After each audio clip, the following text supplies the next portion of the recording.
আমরা এমন এক তারেক রহমানকে খুঁজি, যে তারেক রহমান পররাষ্ট্রনীতির ক্ষেত্রে বাংলাদেশকে নিয়ে যাবে আমেরিকা, ইউকে, ফ্রান্স, জার্মানির কাতারে। তারেক রহমান শহীদ রাষ্ট্রপতি জিয়া রহমানের সন্তান তারেক রহমান, বেগম খালেদা জিয়ার সন্তান তারেক রহমান। সেই তারেক রহমানের ব্যক্তিগত বুদ্ধিমত্তা এবং তার চারপাশের লোকজন এবং তারেক রহমানের চরিত্র, নৈতিকতা এবং যে কোনো সিদ্ধান্ত মেকিং এ তার বৈশিষ্ট্য, এগুলো কয়েকটা বিষয় নিয়ে আমি একটু কথা বলতে চাচ্ছি। কেন এখন তারেক রহমান তো জেকব মিল্টন না, তারেক রহমান তো এক্স ওয়াই জেড না, তারেক রহমান তো অন্য কেউ না। তারেক রহমান কে? বাংলাদেশে বিএনপি যদি সরকার গঠন করে তাহলে তারেক রহমান হবে সরকার প্রধান। এখন আমি বা আপনি, আমার বা আপনার সরকার প্রধান যদি তারেক রহমান হয়, দেন ওখানে আমাদের একটা নিরাপত্তা দরকার। আমাদের এমন একজন তারেক রহমান ওখানে দরকার, যিনি বাংলাদেশকে সঠিকভাবে নেতৃত্ব দিতে পারবে এবং নেতৃত্ব দেওয়ার পরে শতবিংশ শতাব্দীতে বাংলাদেশকে যেন ইউরোপ বা আমেরিকা বা উন্নত একটা দেশের সাথে সমসাময়িকভাবে বাংলাদেশকে নিয়ে যেতে পারে। এখন এগুলো করতে গেলে আমরা তারেক রহমানের কাছ থেকে যদি বুদ্ধিমত্তা আশা করি, দূরদর্শিতা আশা করি, তার কাছ থেকে সৎ চরিত্র আশা করি, তার ভিতরে থেকে যদি আমি কম্প্যাশন আশা করি, এটা কি তার কাছ থেকে আমাদের খুব বেশি চাওয়া পাওয়া হবে? আমরা তারেক রহমানের পাশে এমন কিছু লোকজন চাচ্ছি যারা দূরদর্শী, তারেক রহমানের পাশে এমন কিছু বুদ্ধি মানুষজন চাচ্ছি যারা দেশকে পরবর্তী স্টেপে নিয়ে যাওয়ার জন্য তারেক রহমানকে সহায়তা করবে। তারেক রহমানের পাশে আমরা এমন লোকজন চাচ্ছি যিনি ফাইনেস্ট ফরেন পলিসি নিয়ে কাজ করবে। তারেক রহমানের পাশে এমন একজন মানুষ আমরা খুঁজছি যিনি বাংলাদেশের সর্বশ্রেষ্ঠ অর্থনীতিকে রিপ্রেজেন্ট করবে। তারেক রহমানের পাশে এমন একজন মানুষ আমরা খুঁজে বেড়াচ্ছি যে বাংলাদেশের স্বরাষ্ট্র মন্ত্রণালয়ের দায়িত্ব নিয়ে বাংলাদেশের আইন শৃঙ্খলা পরিস্থিতির উন্নতি করবে। তারেক রহমানের পাশে আমরা এমন একজন ব্যক্তি চাচ্ছি শিল্প মন্ত্রী হিসাবে বাংলাদেশের ইন্ডাস্ট্রিজকে যেন ডেভেলপ করে, পাশ্চাত্যের সাথে, উন্নত বিশ্বের সাথে তাদের কাঁধ মিলিয়ে কম্পিট করতে পারে। তারেক রহমানের পাশে এমন কিছু মানুষজন চাচ্ছি যারা ২০ কোটি মানুষের পরিবর্তন করতে পারবে।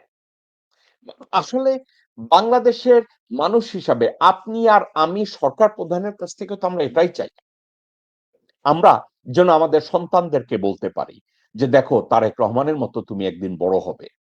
আমরা তো এই কথাটা বলতে চাই। কেন? তারেক রহমানকে আমরা যদি চিন্তা করি, he can become an idol for the nation, আমরা এটা বলতে পারি না? He can become a role model for the nation, আমরা কি বলতে পারি না? এবং আমরা যদি এটা বলি, সেক্ষেত্রে কি আমাদের অন্যায় হবে? বাংলাদেশের আপামর মেহনতি মানুষ তারেক রহমানের দিকে তাকায় যদি তার সন্তানকে বলে যে তুমি তারেক রহমানের মতো হবে, এটা তো অন্যায় না? Simple expectation. এখন তারেক রহমানের বাবার জানাজায় লক্ষ কোটি মানুষ হাজির হয়ে যায় সম্মান জানাতে। তারেক রহমানের বাবা শহীদ রাষ্ট্রপতি জিয়া রহমানের নামের জন্য আজও বাংলাদেশ জাতীয়তাবাদী দল নামের একটা দল বাংলাদেশে বৃহত্তর রাজনৈতিক দল হিসাবে পরিচিত। গেল তারেক রহমান, তারেক রহমানের মা, যাকে বলা হয় মাদার অফ ডেমোক্রেসি, ভদ্রমহিলা, এবং যিনি বাংলাদেশের একমাত্র মানুষ ছিলেন যার অঙ্গুলি নির্দেশে আমাদের ভিতরে যে বিভক্তি দূর হয়েছে, এই বিভক্তিকে ঐক্যে রূপ দেওয়ার জন্য একটা কণ্ঠ যথেষ্ট ছিল, সেটা ছিল বেগম খালেদা জিয়া। তো আমরা যদি চিন্তা করি জিয়া রহমানের সন্তান এবং বেগম খালেদা জিয়ার সন্তান Tarique Rahman, he will become the role model for the country. He is going to be an individual who can lead my nation successfully.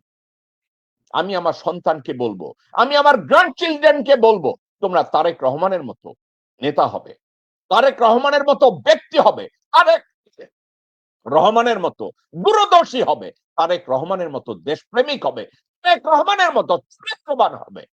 নৈতিকভাবে Tarique রহমানকে তোমরা ধারণ করবা। আমরা যদি এটা বলি তাতে তো দোষের কিছু নেই। আছে? আমি জেকব মিল্টন বাংলাদেশ একজন গর্বিত বাংলাদেশের নাগরিক। জন্মসূত্রে বাংলাদেশের নাগরিক। হ্যাঁ, আমি আমেরিকার নাগরিক। কিন্তু জন্মসূত্রে আমি বাংলাদেশে জন্মেছি। যেই দেশে আমার দাদা, পরদাদা, আমার বাবা, আমার মা সবার কবর ওখানে। ওটার সাথে আমার নারীর সংযোগ। আমার নারীটা বাঁধা রয়েছে ওই দেশের সাথে, ওই দেশের নামের সাথে, ওই দেশের পরিচয়ের সাথে। আমার মতো লক্ষ কোটি জেকব বাংলাদেশী বিদেশে বসে আছে, যাদের নারীর বাধা রয়েছে বাংলাদেশ নামক দেশের সাথে। ওই দেশে কে তারেক রহমান হবে, তারেক রহমানের মতো নেতা হবে, তারেক রহমানের মতো যোগ্য একজন মানুষ ইন্ডাস্ট্রিয়াল রেভলিউশনের ক্ষেত্রে সমসাময়িক করবে। আমরা এমন এক তারেক রহমানকে খুঁজি, যে তারেক রহমান পররাষ্ট্রনীতির ক্ষেত্রে বাংলাদেশকে নিয়ে যাবে আমেরিকা, ইউকে, ফ্রান্স, জার্মানির কাতারে। আমরা এমন একজন তারেক রহমানকে খুঁজি শিক্ষা ব্যবস্থায়। বাংলাদেশের ঢাকা ইউনিভার্সিটি শুধু নাম কাওয়াস্টের প্রাচ্যের অক্সফোর্ড না, এটার জন্য হার্ভার্ডের সাথে কম্পিট করে, এটার জন্য ইয়েল ইউনিভার্সিটির সাথে কন্টেস্ট করে। প্রতিযোগিতায় বিশ্বে আমরা যেন আমাদের দেশের শিক্ষা ব্যবস্থাকে একটা পর্যায়ে নিয়ে যাই, বিদেশি ছাত্রছাত্রীরা যেন বাংলাদেশে লেখাপড়া করতে চায়। আমরা ওই তারেক রহমানকে আশা করি। আমরা ওই তারেক রহমানকে আশা করি, যে তারেক রহমান বাংলাদেশকে সঠিক নেতৃত্ব দিলে কত বলবে বাংলাদেশও একজন নেতা হয়েছে, যাকে আমরা বাকলা ভাবেল বলতে পারি, যাকে আমরা অ্যালবার্টো স্যান্টোসকে লুলু বলতে পারি। আমরা ওই তারেক রহমানকে খুঁজি, যে তারেক রহমান হবে বাংলাদেশের স্বপ্ন পুরুষ শহীদ জিয়াউর রহমানের যোগ্য উত্তরসূরি। আমরা ওই তারেক রহমানকে খুঁজি, যে তারেক রহমান হবে বেগম খালেদা জিয়ার যোগ্য উত্তরসূরি। আমরা ওই তারেক রহমানকে খুঁজি, যার ভিতরে মানুষ অর্থনীতির মুক্তি খুঁজবে।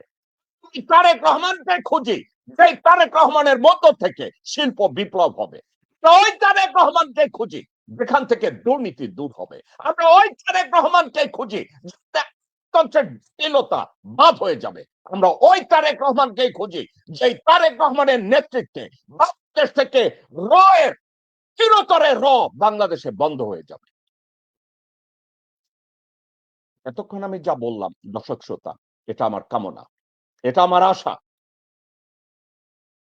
কিন্তু বাস্তবে আমাদের তারেক রহমান কে? বাস্তবে তারেক রহমান কে? অফকোর্স তার বাবা শহীদ রাষ্ট্রপতি জিয়া রহমান, অফকোর্স তার মা বেগম খালেদা জিয়া। সেটা তো পিতৃসূত্রে। মাতৃসূত্রে উনি দুইজন বিখ্যাত জনপ্রিয় মানুষের সন্তান। ব্যক্তি তারেক রহমান কে?